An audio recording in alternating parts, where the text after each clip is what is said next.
Fala aí, pessoal, como é que vocês estão? Tudo bem?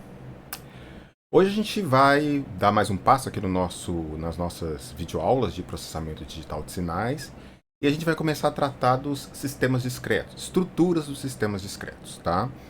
A gente vai fazer aqui uma primeira parte do estudo dessas estruturas.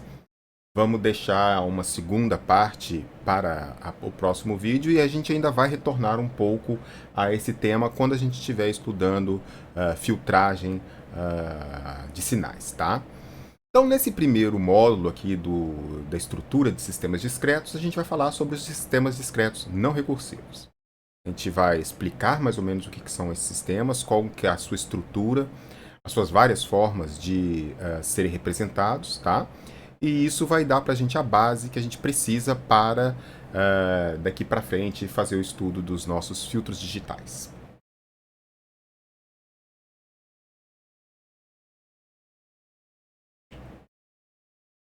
Bom, antes de mais nada, a gente precisa saber como que a gente consegue descrever ou representar um sistema discreto de uma forma gráfica. Claro que a expressão, né, a equação de diferenças ou a função de transferência de um sistema discreto, elas são muito importantes, elas carregam para a gente muita informação. Entretanto, a gente tem uma forma de explicar esses sistemas ou expressar esses sistemas de forma de diagrama é bastante interessante quando a gente está fazendo análise de projeto, tá? Então, por exemplo, a gente tem essa expressão aí, né, que é a equação de diferença na sua forma mais clássica, né, mais geral possível, né? E o que a gente quer buscar aqui são métodos na forma de diagramas em que a gente possa representar uma equação de diferenças dessa e obter outros tipos de informação, formas de análise, formas de projeto, enfim, tá? Basicamente, a gente vai ter aqui duas formas gráficas para tratar ou para representar esses sistemas. Que são os diagramas de blocos, né, e os gráficos de fluxo de sinal, tá? Bom, então, novamente, vamos pegar essa expressão geral aqui e vamos ver como que a gente faz a representação deste cara. Primeiro, a gente vai pegar essa expressão e vai aplicar uma transformada Z, tá? Então, eu vou pegar a equação de diferença, vou aplicar a transformada Z com suas propriedades, né? E aí eu vou ter y de Z é igual ao somatório de L igual a 1 até M de AL y de Z, Z menos L, mais o somatório de N igual a 0 até P de Bn U de Z, Z elevado a menos N, tá? Naturalmente, por uma questão de causalidade, a gente precisa que o M seja maior ou igual ao P, tá? De forma que a representação que a gente está usando aqui, a equação de diferenças, ela tenha um aspecto causal, tá? Então, a saída sendo consequência da entrada, tá? E aí, o que a gente quer é tentar descrever essa equação de diferenças aqui, ou a sua transformada de Laplace, a sua transformada Z, na forma de um diagrama. Se a gente observar essa expressão aqui, a gente vai ver o seguinte, que o y de z ele é expresso basicamente como? Por soma de termos, naturalmente eu tenho aqui um somatório em y de z, também tenho um somatório em u de z, e tem um somatório entre os somatórios, um somatório desses dois somatórios, então a gente tem que fazer soma de termos para a gente poder representar isso aqui. A gente tem que ser capaz de fazer multiplicação de termos por um valor constante. Então, por exemplo, o y de z, z elevado a menos l, ele está multiplicado pelo parâmetro AL. Né? Então, para cada termo desse somatório, existe um AL que vai estar multiplicando aquele termo y de z, z elevado a menos l. Tá? Então, a nossa representação também tem que ser capaz de prover para a gente essa representação da multiplicação. E, naturalmente, né, como a gente está tratando aqui de equações de diferenças, né, a gente precisa ser capaz de expressar translações no tempo desses termos. Então, por exemplo, eu tenho aqui y de k menos l. Isso quer dizer que o y está atrasado em relação ao sinal y de k de l passos. Tá? Então, eu preciso ser capaz de expressar esses atrasos aqui de alguma forma. Da mesma forma, eu preciso ser capaz de expressar no seu contraparte no mundo da transformada z, né, esses atrasos representados por z elevado a menos l, ou seja, a translação real que vem da transformada z, z menos l, y de z. Então, a primeira forma que a gente usa para chegar a essa representação é através de diagramas de bloco. Os diagramas de blocos, então, eles vão usar representações dessas três operações, e com essas três representações dessas três operações, a gente vai montar um diagrama que vai expressar qualquer equação de diferenças ou transformadas e, né, daquela respectiva equação de diferenças, tá? Bom, no universo do diagrama de blocos, a gente vai ter aqui então algumas representações para a operação soma, para a operação multiplicação e para a operação atraso, tá? Quando eu tenho aqui dois sinais, o 1 de Z e o 2 de Z, a soma é representada aqui por uma bolinha com mais dentro. Claro que pode ser essa representação aqui com o mais grandão lá dentro, mas também pode ser o maisinho pequenininho. Aí depende da literatura, né, da bibliografia que você consultar. Então isso aqui pra gente vai expressar a soma dos dois sinais, tá? A multiplicação ela é dada então pelo sinal passando a multiplicação por uma constante, tá? Que é o nosso caso aqui em sistemas lineares. Então a multiplicação de um sinal por uma constante real, isso aqui vai ser o U de Z, passando por uma bolinha de multiplicação, né? Um símbolo de multiplicação, e aqui em cima a gente coloca qual é a constante que a gente está multiplicando. Tá? Isso aqui vai dar origem ao A1, U de Z, no caso. Tá? Alguns autores, alguns livros também usam essa representação aqui embaixo, tá? Que ao invés de eu ter a bolinha com o símbolo de multiplicação, eu tenho uma seta ligando aqui, né? O U de Z ao A1, U de Z, e o A1, né? A constante que está sendo multiplicada, ela fica em cima da setinha. Então, tem livro que adota essa, tem livro que adota essa. É indiferente, depende da literatura que você estiver consultando, tá? E a operação de atraso, então eu tenho y de z, né? Se eu passar por um atraso, z elevado a menos 1, eu chego em z a menos 1 y de z. Ou seja, se aqui eu tenho y de k, depois desse bloquinho eu vou ter y de k menos 1, tá? Se eu tiver que colocar um outro atraso, eu tenho que colocar um outro bloquinho z a menos 1 aqui na sequência, para que depois desses dois blocos eu tenha y de k menos 2, tá? Bom, e aqui eu só estou reforçando que essas duas formas de multiplicação que a gente está apresentando aqui são duas formas que aparecem em alguns contextos, dependendo da literatura que você está consultando, as duas são válidas indiferentemente, tá? A gente também tem uma outra forma de fazer a representação desses sistemas discretos de uma forma gráfica, que é o gráfico de fluxo de sinais. O gráfico de fluxo de sinais ele foi criado pelo Shannon, tá? Então aquele mesmo Shannon, do teorema de Shannon, da amostragem, tá? E ele foi aperfeiçoado por Jefferson Mason, tá? Que foi um estudante, um profissional, né? Um engenheiro que durante a tese de mestrado dele, ele estudou de uma forma bastante aprofundada essa representação de fluxo de sinais elaborada pelo Shannon e deu contribuições muito grandes ali na forma de como que a gente faz para resolver diagramas, né, gráficos de fluxo de sinais muito grandes de uma forma mais ou menos algébrica e mnemônica para você obter a relação entre entrada e saída, tá? A ideia é igual, praticamente igual. A única coisa que vai mudar mesmo aqui é a anotação, a simbologia, tá? Então, no gráfico de fluxo de sinais, naturalmente o fluxo é dos sinais, tá? Então, quer dizer, é bem comum que no gráfico de fluxo de sinais apareça o sinal de entrada e o sinal de saída. Bom, primeira coisa no gráfico de fluxo de sinais são os nós, né? Então, para cada ponto em que eu tenho um sinal, eu tenho essa bolinha aqui que designa um ponto, um nó, tá? E que naquele nó ali eu tenho um sinal. Para um dado outro nó, eu posso receber a confluência de vários sinais. Então, por exemplo, nesse caso aqui, eu tenho esse nó, ele está recebendo um sinal que vem aqui dessa fonte, né? O 1 de cá, o 2 de cá, tá? Então, nesse sorvedouro, né, aqui eu tenho uma soma, o 1 mais o 2 de cá. Naturalmente, quantos forem os sinais que estiverem entrando nesse nó aqui, esse ponto representa a soma de todos esses sinais, tá? A multiplicação, ele tem uma forma parecida com a do diagrama de blocos, aquele da setinha que eu falei logo acima, né?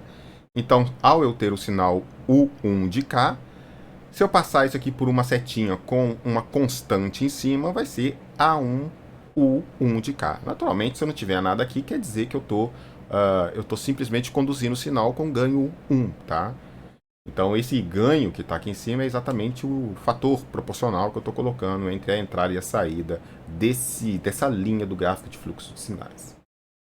E aí, no atraso, eu tenho aqui também o 1 de K, e aí eu vou colocar como se fosse um termo de multiplicação, só que eu vou colocar aqui o símbolo de atraso, tá? Z a menos 1. Tá? E aí, depois aqui vai sair o 1 de K menos 1.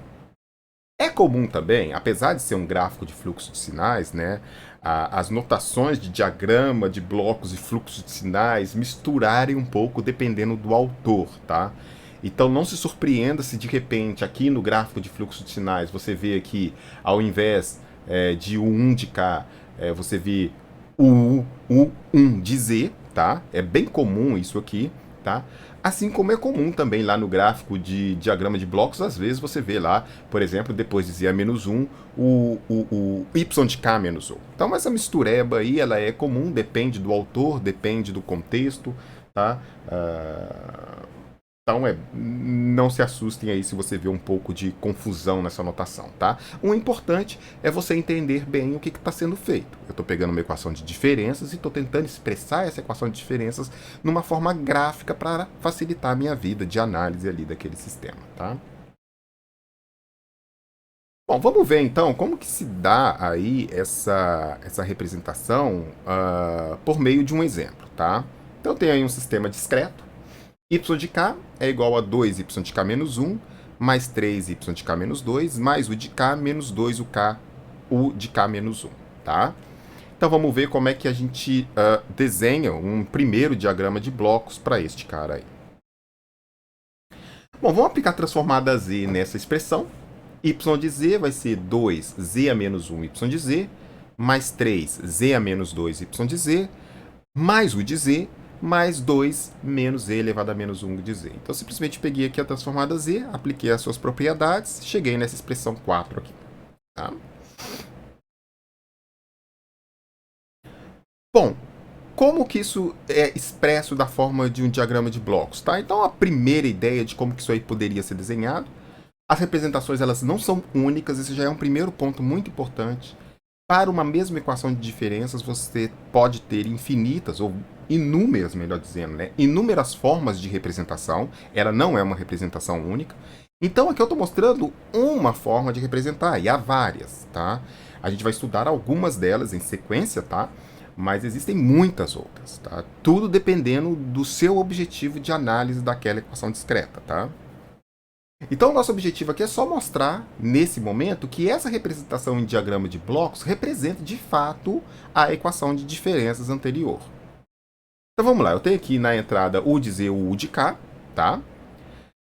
Esse U de Z, ele vai ser o quê, né? O que é o Y de Z? O Y de Z, no que se refere ao U, é o quê? É o U de Z menos 2Z a menos 1. Ou U de K menos 2U de K menos 1. Então, aquele termo do Y de Z que depende do U, como que ele é feito? O U passa aqui direto somando, tá? Porque eu tenho aqui U de Z. O U de Z passa por um atraso, então U de Z, Z elevado a menos 1. E esse termo é multiplicado por menos 2. Então, nesse ponto de soma aqui, logo depois desse ponto de soma, eu tenho o quê? U de Z menos 2, Z elevado a menos 1, U de Z.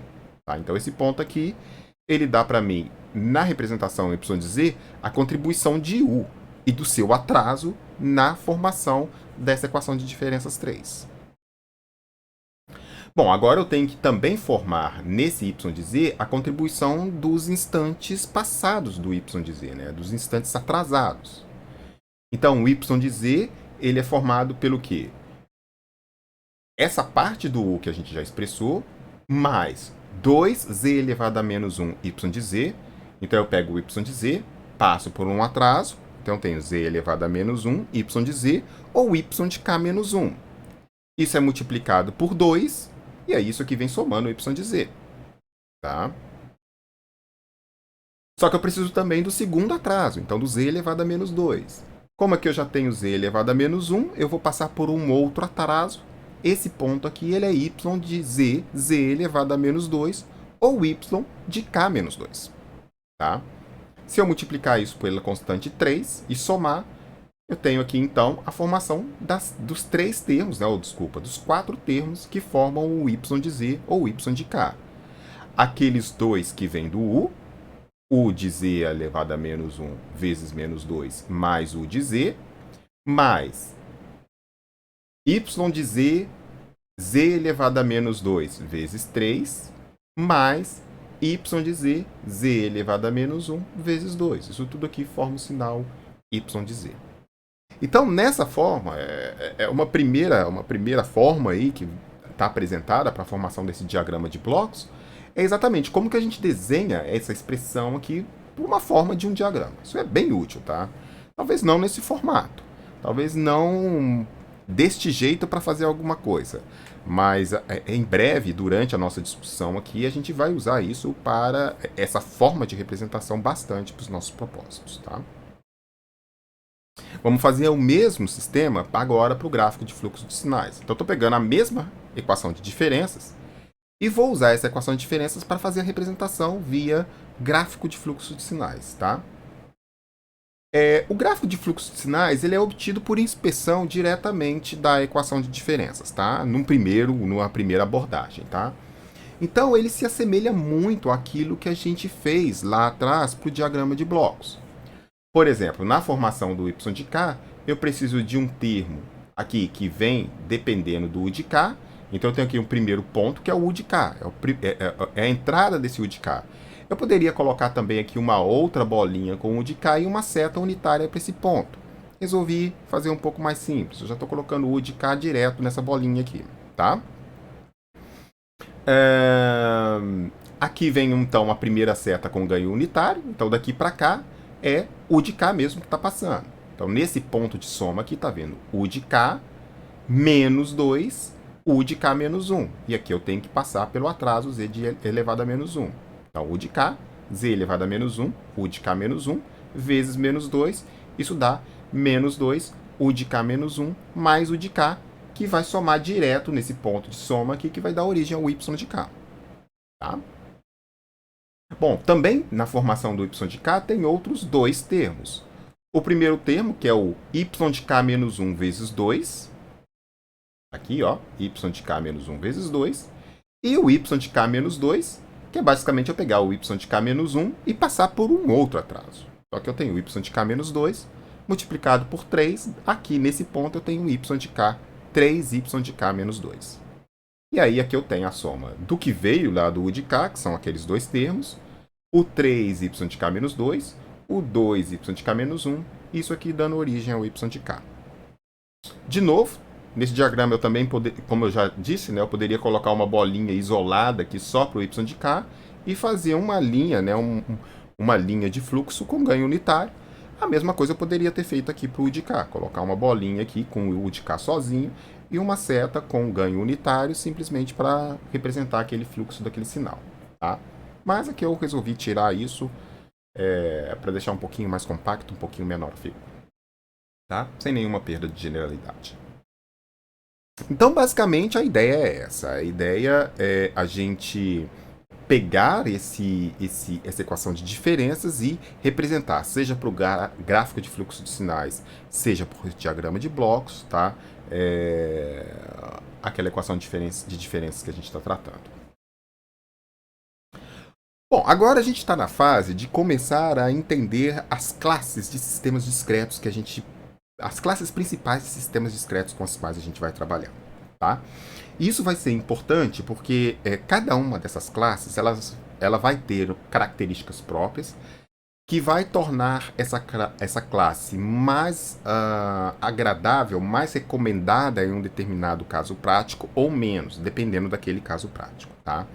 Então, a gente vai apresentar essas classes de sistemas discretos. Hoje a gente vai falar dos sistemas não recursivos. E aí, no próximo vídeo, a gente vai falar sobre sistemas recursivos, tá? Então, a primeira classe de sistemas discretos são aqueles sistemas discretos denominados sistemas não recursivos, tá? Esses sistemas, eles se caracterizam por eles não terem recursão, atrasos, no sinal de saída. Eles só têm o sinal de entrada. Então eu tenho um y de k que depende apenas do instante atual da entrada e dos instantes passados da entrada. Eu não tenho recursão desse y. O meu y não depende do y que ocorreu num tempo passado, tá? Então a forma geral de um sistema não recursivo é essa aí, tá? Y de k é o somatório de n minúsculo até n grande de bn u de k menos n, tá? Então o sistema não recursivo, tá? Ele tem essa cara, a saída só depende de sinais, de valores anteriores da entrada. Ele não depende de uma recursão do y de k menos 1, y de k menos 2, etc. Por isso esses sistemas são conhecidos como não recursivos na saída.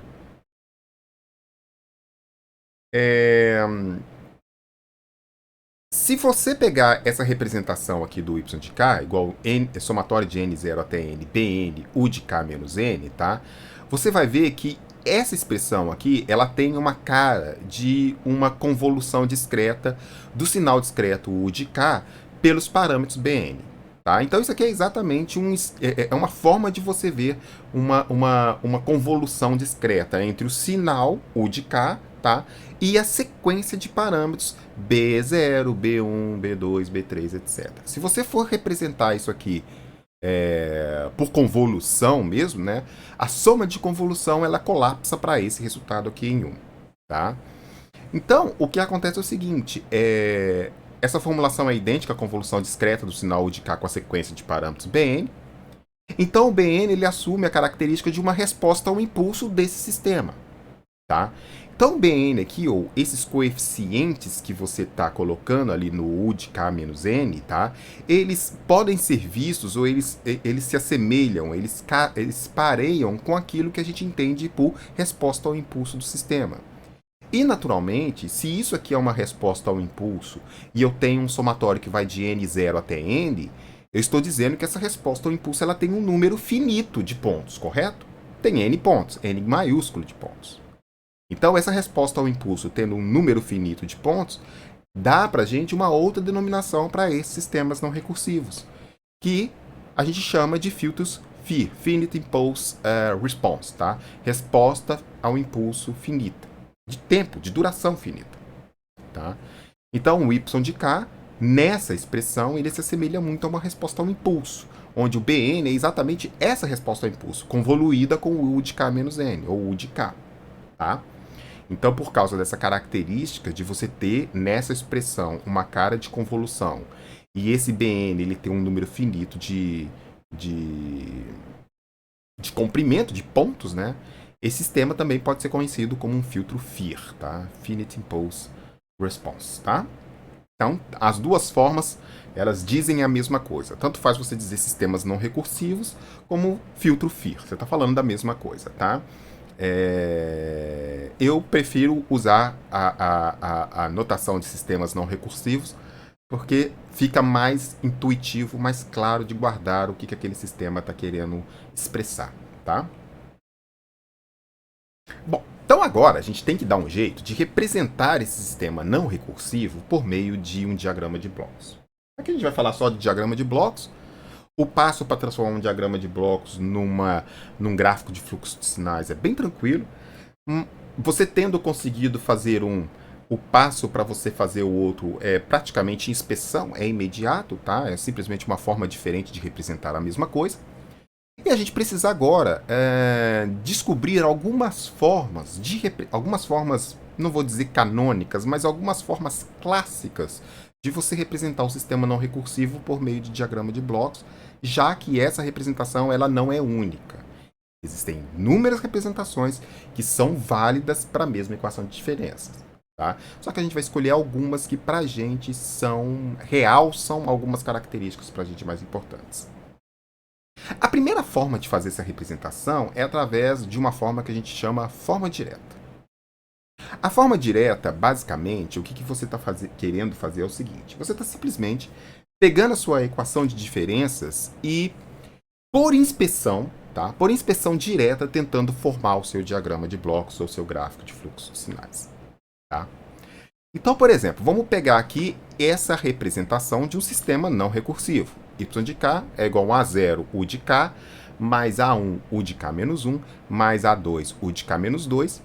Que se você fizer aqui a transformada z, né? Então o y de z vai ser igual o z que multiplica isso tudo aqui, tá? A0 mais A1, z elevado a menos 1, mais A2, z elevado a menos 2, tá?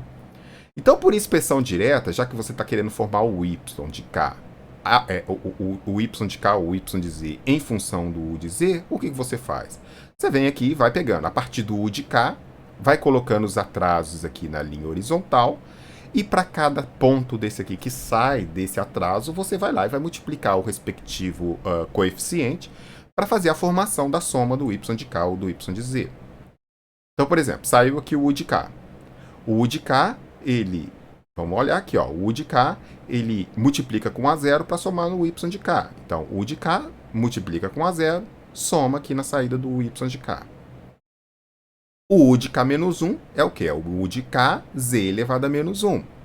E aí eu multiplico isso por um coeficiente A1, que vai entrar também na soma. Desculpa, faltou uma setinha aqui, né? Faltou uma setinha aqui para mostrar que está entrando na soma, tá? Mais o A2, u de k menos 2. Então eu tenho que pegar o u de k menos 1, passar por um outro atraso, multiplicar por A2 e somar isso tudo aqui. Tá? É a mesma coisa aqui, o gráfico de fluxo de sinais é a mesma coisa, tá? Não faz diferença nenhuma. Você vê aqui que eu tenho um ponto de soma, que é exatamente esse ponto aqui, e aqui eu tenho os fluxos, né? A0, A1, A2, saindo do u de k, né? Que tá esse ponto aqui, u de k menos 1, u de k menos 2, tá? Então a forma direta, ela vem por inspeção direta mesmo da equação de diferenças ou da função de transferência, tá? Em z daquele sistema, tá? E aí fica assim, ele vai alargando na horizontal, né? Então, quer dizer, você vai colocando todos os atrasos que vão fazer a formação daquele y de k, ou todos os atrasos que vão entrar no sinal u de k, e aí você vai pegando cada uma dos respectivos pontos e vai passando pelo seu ponto de multiplicação, tá? Então, uma forma direta é essa aí que a gente apresenta. A gente tem uma outra forma que, pra gente, sobretudo quando a gente vai fazer estudo de filtro, né, de projeto de filtro digital mesmo, tá? Em alguns aspectos ela é mais interessante, tá?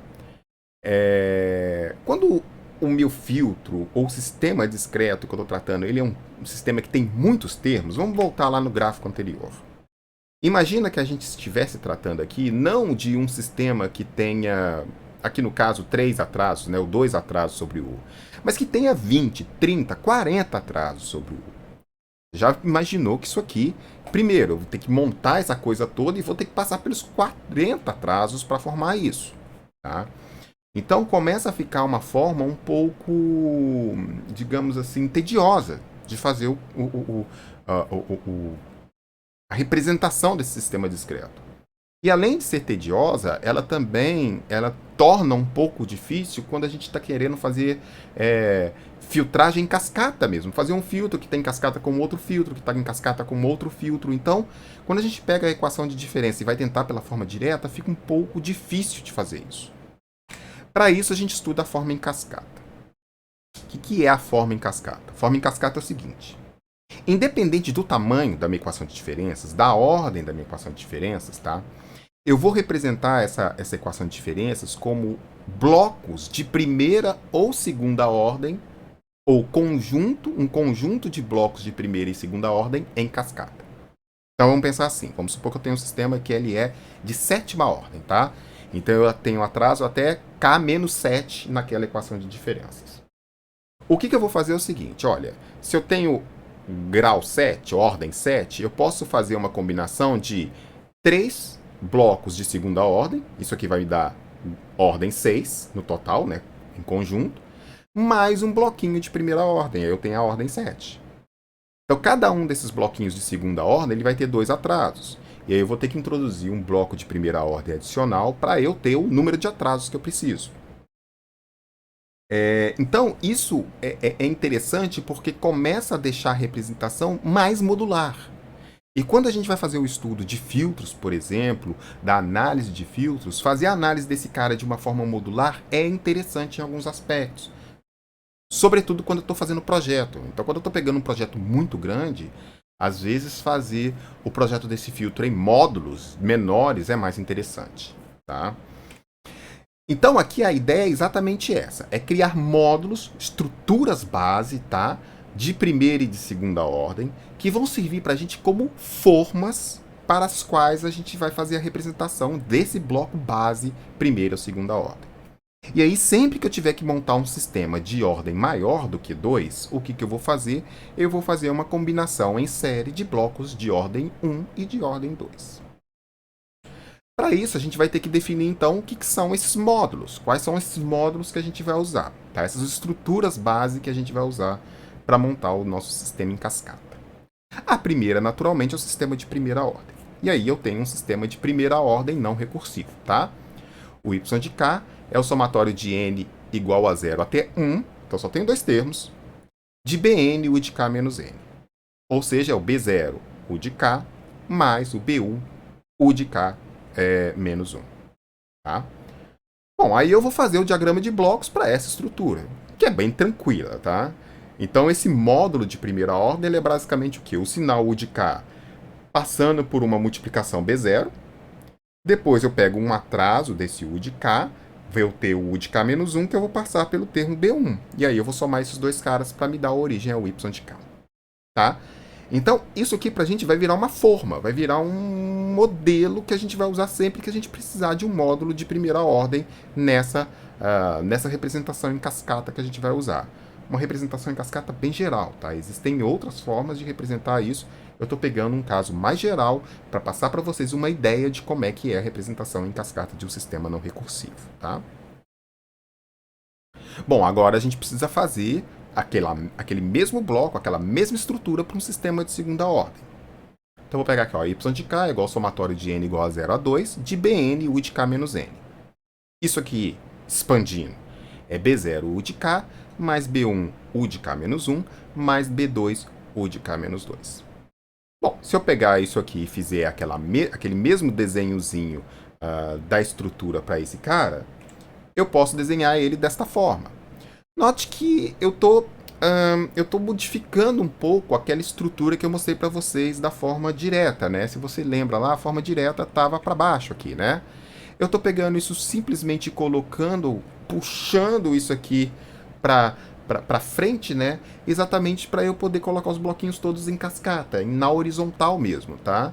Então, o sinal Y ele vai estar na horizontal. Eu vou colocar blocos modulares em série. Tá? Então eu vou pegar esse cara aqui e vou torcer ele um pouquinho para ele ter essa carinha aqui, tá? Então, de novo, eu tenho aqui o U de K, que vai estar multiplicando pelo B0 para formar o Y. O U de K vai passar pelo Z a menos 1, U de K menos 1, que vai multiplicar com B1 e vai somar. O U de K menos 1 vai passar por um outro atraso, o U de K menos 2, que vai multiplicar por B2 e vai somar.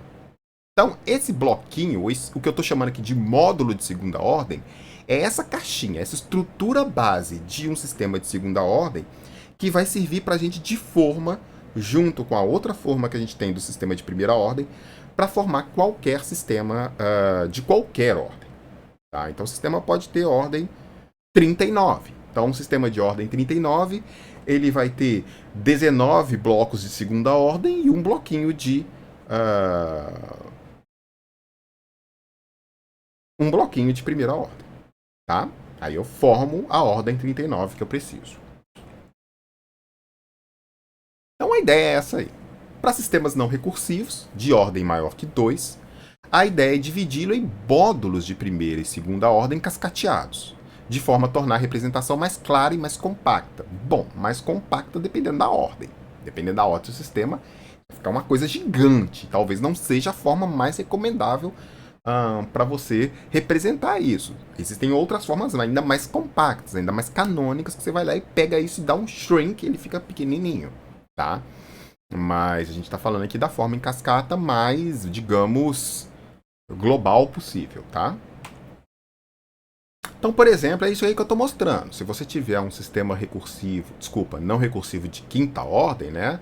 Então, somatório de n igual a 0 a 5, você vai ter Bn, U de K menos N, e aí você vai representar isso aí por uma caixinha de segunda ordem, uma caixinha de segunda ordem e uma caixinha de primeira ordem.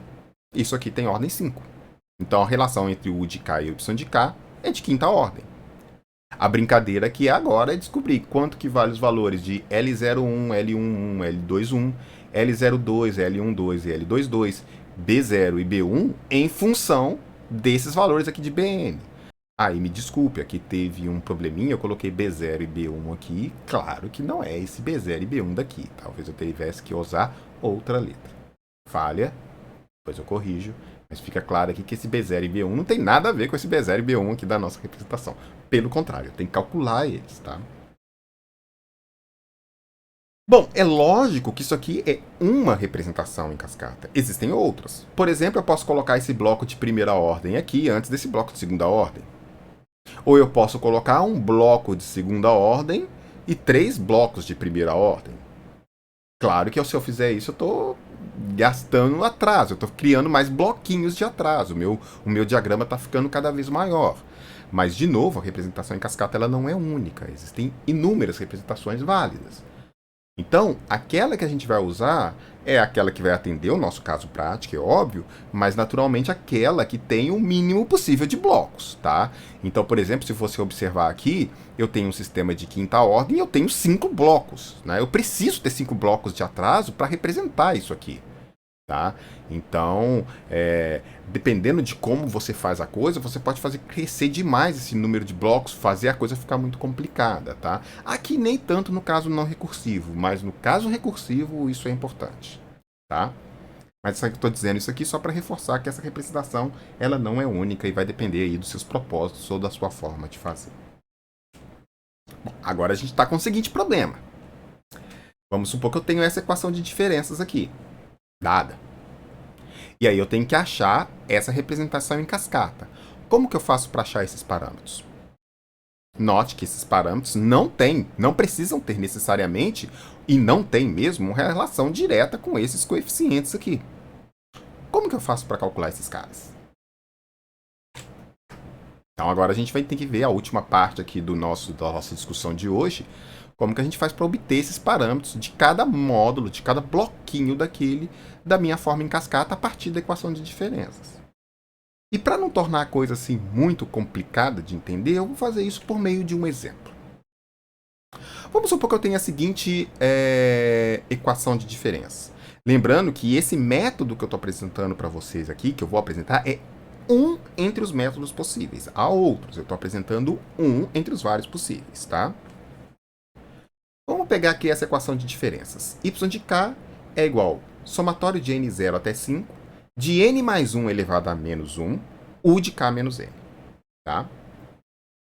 Bom, se a gente fizer a expansão dessa equação de diferenças e tomar a transformada z, a gente vai ver o seguinte, que o y de z é igual ao u de z, que multiplica 1, mais z elevado a menos 1 sobre 2, z elevado a menos 2 sobre 3, z elevado a menos 3 sobre 4, z elevado a menos 4 sobre 5, z elevado a menos 5 sobre 6. Então, isso aqui é exatamente a expansão, depois que eu apliquei a transformada z, dessa equação de diferenças.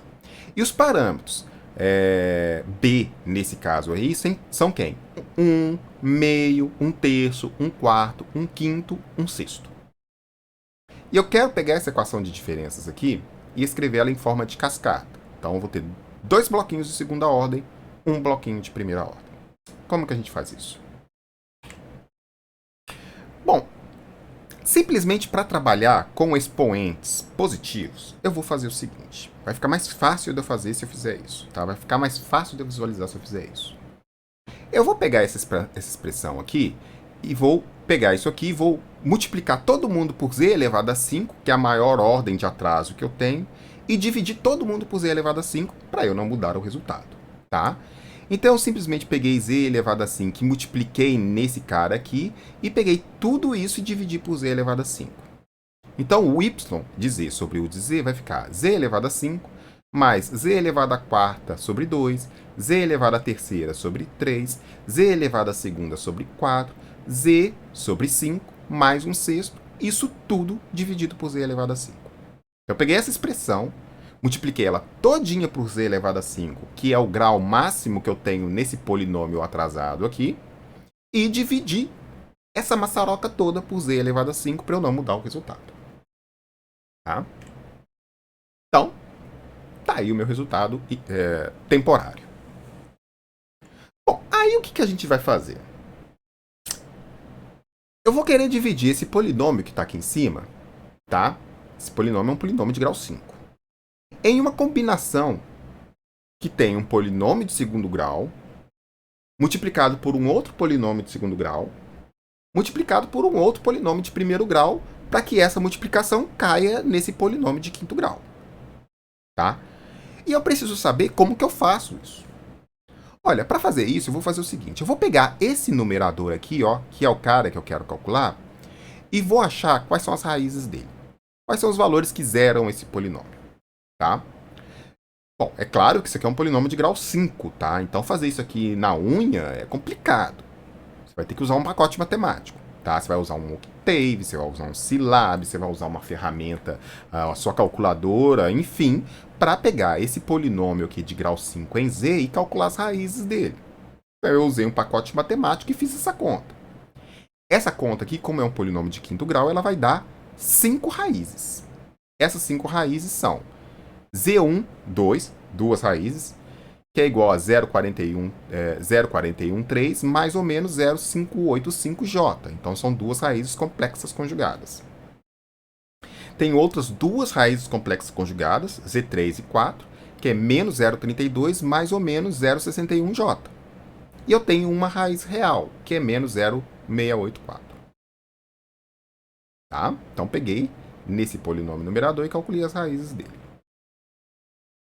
Com isso, a gente pode formar esses polinômios em Z. Esses polinômios que são as partes pegando, por exemplo, olha aqui, eu tenho aqui os dois complexos conjugados. Então, eu vou pegar Z menos Z1 vezes Z menos Z2. Isso vai me dar um polinômio de segundo grau, que tem as mesmas raízes que esse cara.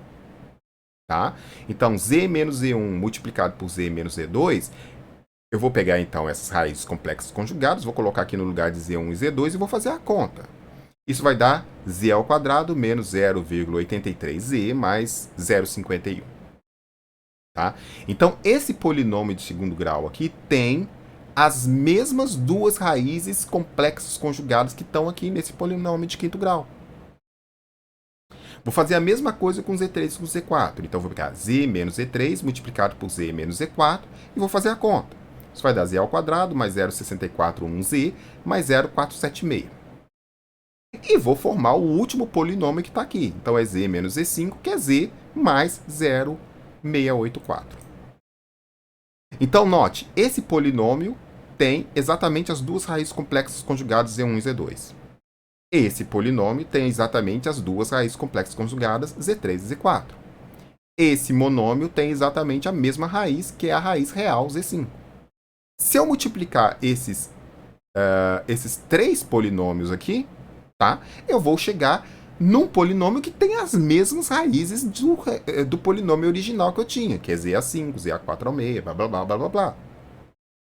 Então, eu vou usar esse artifício para escrever isso aqui. Eu tenho aqui y de z sobre u de z, é a forma original que eu tinha. Aí eu fui lá, peguei esse polinômio numerador aqui e calculei as raízes dele. Agrupei essas raízes para formar polinômios de segundo grau e polinômios de primeiro grau. Um detalhe importante, tá? Sempre que você for juntar esses polinômios, esses dois polinômios para formar o polinômio de segundo grau, pega o complexo e o complexo conjugado dele. Não pega o Z1 e o Z3. Porque se você pegar o Z1 e o Z3, fatalmente essa representação sua aqui vai dar uma representação com coeficientes complexos. E não é isso que você quer. A sua representação é de coeficientes reais. E lá do teorema fundamental da álgebra, a gente sabe o seguinte: se eu tenho uma equação que os coeficientes dela são reais, se houver uma raiz complexa conjugada daquele polinômio, uma raiz complexa daquele polinômio, o complexo conjugado daquela raiz também é uma raiz daquele polinômio. Então, sempre que você for pegar, na hora de montar esse sistema aqui de segundo grau aqui, tá? Essa equação de segundo grau, pega o complexo conjugado. Uma outra coisa que a gente sabe do teorema fundamental da álgebra é o seguinte: Se existir uma raiz complexa, ela tem o seu complexo conjugado. Se não for complexa conjugada, se a raiz complexa conjugada também não for raiz, quer dizer que aquela raiz é real. Ou seja, só tem complexo e complexo conjugado ou real como raiz. Tá? Então, na hora que eu multiplico esses caras todos aqui, né, naturalmente o complexo conjugado some aqui a parte imaginária e eu volto para uma equação de coeficientes reais. Tá? Por isso, eu posso fazer isso aqui. Eu pego o polinômio numerador, escrevi como produto de uma primeira equação de segundo grau, multiplicado por uma equação de segundo grau, multiplicado por uma equação de primeiro grau. Tudo isso dividido por z elevado a 5. Aí eu vou dividir esse z elevado a 5 entre as frações, né? Para compor a coisa. Então, se eu tenho um polinômio com numerador z ao quadrado, eu vou colocar um z ao quadrado aqui embaixo. Se eu tenho um polinômio com z ao quadrado, eu vou colocar outro z ao quadrado aqui embaixo. E se eu tenho um polinômio de primeiro grau, eu vou vir aqui colocar um z aqui embaixo. Note que aqui eu tenho z ao quadrado, z a 1, isso dá z elevado a 5, que é o que está no denominador. E se eu multiplicar esses três caras aqui no numerador, eu vou ter um numerador que tem as mesmas raízes do polinômio original. Tá? Legal. Bom, agora o que eu vou fazer é o seguinte. Eu tenho aqui esses três carinhas separados, eu vou simplesmente dividir o numerador pelo z ao quadrado. Então, eu tenho aqui z ao quadrado menos 0,83 mais 0,51 dividido por z ao quadrado. Então, isso aqui vai dar 1 menos 0,825z elevado a menos 1 mais 0,512z elevado a menos 2. Simplesmente vim aqui e tirei o z ao... Você lembra que eu coloquei um z à quinta lá no comecinho, né? Multipliquei e depois dividi. Agora eu estou tirando ele da parada. Então, estou tirando por partes. Estou tirando o z ao quadrado aqui. Vou fazer a mesma coisa aqui, vai me dar 1 mais 0,641z elevado a menos 1, mais 0,476z elevado a menos 2, e a última, 1 mais 0,684z elevado a menos 1. Note que aqui eu tenho um módulo de segunda ordem. Ou seja, isso aqui é uma equação de diferenças de segunda ordem, esse pedacinho aqui. Aqui eu tenho uma outra equação de diferenças de segunda ordem. Aqui eu tenho uma equação de diferença de primeira ordem. Então eu tenho caixinhas, um módulo de segunda, um módulo de segunda e um módulo de primeira. Que aí eu vou pegar aquela forma que eu criei lá atrás. Note que eu criei uma forma, não criei? Olha aqui, ó. Quando eu tenho o sistema de segunda ordem desse tipo, eu criei essa forma. E aí eu vou pegar essa forma, esse retrato, e vou substituir pelos valorzinhos que eu tenho em cada um daqueles bloquinhos.